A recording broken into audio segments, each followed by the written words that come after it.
As we look back over RMHF's 20-plus year history, it's clear we've evolved. And while our programs have changed, our core principles have not. We've always strived to better understand our community and the drivers of poor health. In recent years, we've learned a lot about equity. Though we didn't use the word equity in the early days, the concept was evident in the founding even of Richmond Memorial Hospital. Well, Richmond Memorial was different from all the other hospitals in Richmond in that it was an open hospital, meaning that any and all physicians in Richmond were welcome to bring their patients there. There was no clique or club of doctors as it had been in other private hospitals that were owned and run by doctors. Well, my first exposure to Richmond Memorial was when I came out of college in the 1970s, and my cousin Mort grabbed me and said, "There's something I'd like you to think about. I want to introduce you to. I think you would get a lot out of it." Do you remember that? Yeah. So I knew how to pick a winner. As the successor to the hospital, the Richmond Memorial Health Foundation has taken a broad responsibility. The hospital itself has become the purview of the Bon Secours system and is playing an important role. So the foundation looked at how can we best use the foundation's assets. There was not a robust philanthropic presence that was focusing on a healthy community. The foundation believed there was an opportunity for improving the quality of care and improving the access of care through vehicles other than hospitals. So we began to make what Jeff Cribbs called Transom Grants. And by that, the image was that the board sat in a room and grant applications would come in over the transom and drift in, and when they came in, we would look at them. So we didn't exercise any judgment about what came in, but we made choices about what we would fund. The next big change was at a board retreat at which we began the process of deciding about areas of focus. And we identified at that time 6 fairly broad areas of focus, but we felt like we were making progress in managing the grant process. And for many years, sort of the first, 10, 12 years of its existence, it primarily funded the clinical safety net. It would fund free clinics, it would fund fairly qualified health centers, it would fund different ways to provide direct healthcare services to the communities that needed it. The next big change from that was when we began initiatives. So we still had this passive grant funding process. It was oriented toward subjects that we would choose. But in addition to that, the foundation began separate initiatives. One was the nurse leadership process to train nurses for leadership in the industry. The second was the medical home initiative. In the context of 2009, where we had really too many continuing to die too early, too often, the foundation stepped up and stepped out to invite the safety net clinics to come to the table, to work collaboratively and collectively, to meet monthly, to implement the patient-centered medical home model of care in an effort to really now look at addressing health equity in a way that was holistic, that was patient-centered, that was coordinated, that was integrated. The PCMH project for us really impacted us in probably 3 main areas. And the first was just having the opportunity to share and network with the other safety net providers involved in the project and learn from them.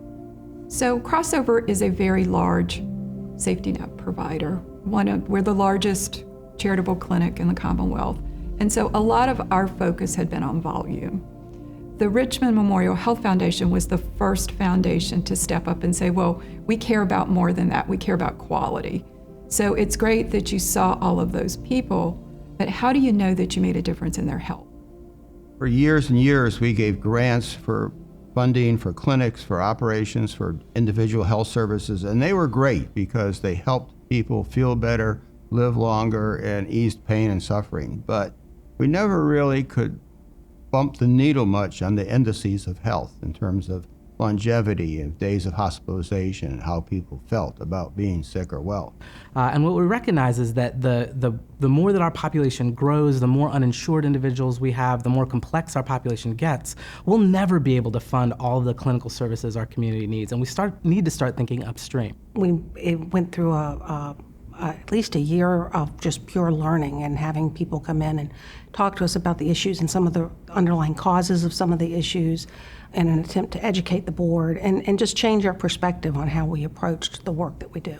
I remember the first time I saw, the Robert Wood Johnson sort of diagram around social determinants, and it just smacked me in the face that said, essentially, if we put healthcare institutions or clinics on every corner, that's not going to guarantee in any way, shape, or form, or even close to what health is. We're not going to get there. It turns out that where you live, how you were raised, your social community, your environment, everything that goes together to make the person that you are very big determinants of health, and those are the social determinants. 20% of Richmonders are severely cost burdened. That means they're spending over half of their income on housing costs. And you kind of break apart that data and you start to see that a lot of those individuals are those that we consider low income or very low income. So their resources are stretched. And so when we talk about social determinants of health, a lot of times one of the first costs to get scrapped in order to maintain housing stability is your healthcare cost. As we look at the social determinants of health, one of the most challenging issues is dealing with the issue of racial equity. How do you affect those things in order to make the community as a whole healthier? Building in a way for the community members to know that they have an avenue to voice their opinion and expression is key. In 2016, Bill Nelson, who is one of the most extraordinary guys you'll ever meet in your life, raised this question for the trustees. Is it morally acceptable for a person's life expectancy to be determined by the color of their skin and their geography? So it was that insight from a beloved and respected trustee that allowed our foundation to take bolder steps into our commitment to health equity through a racial and ethnic lens. We think our best position and the way we can be most helpful is as a catalyst to bring people together, to bring foundations together, to spark new ideas, to get the community activated and engage our politicians, our business leaders, and our community leaders to fix some of these social determinants of health. We need to apply our experience and our knowledge to help to better educate and inform others about what the critical healthcare needs are in the community.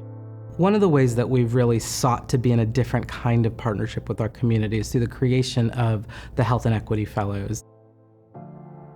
The fellowships have been just a wealth of information. You can think you know what is best for a population or a community and be far off target. Richmond Memorial Health Foundation's mission is fostering an equitable and healthy Richmond region.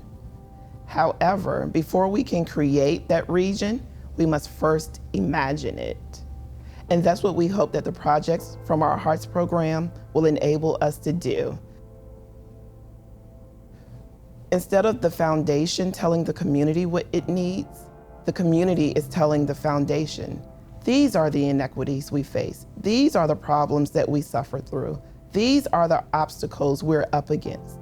And then through those projects and identifying those problems, we as the foundation with our resources are able to help. The most meaningful piece around this Whole Hearts Initiative has been to watch people grow in confidence, find their voice, express their needs and what they want to be done differently, and really advocate for not only themselves, but for the community as a whole. And so the fellows and the artists have helped us to understand that maybe what we thought were critical issues were not the same things as the exact needs, the most important needs in our community. This is really a genuine generational investment in health equity in our region. And hopefully we've turned a corner on how philanthropy is perceived in the broader community. Our strategic decisions will continue to evolve. I believe they will always be focused on learning, on impact, on listening, and on doing what we can to improve the outcomes of people in the Richmond area. So at the end of the day, Richmond Memorial Health Foundation is about health equity and eliminating health disparities. Whatever we choose to do going forward, it will be rooted in our core principles and informed by our continual learnings.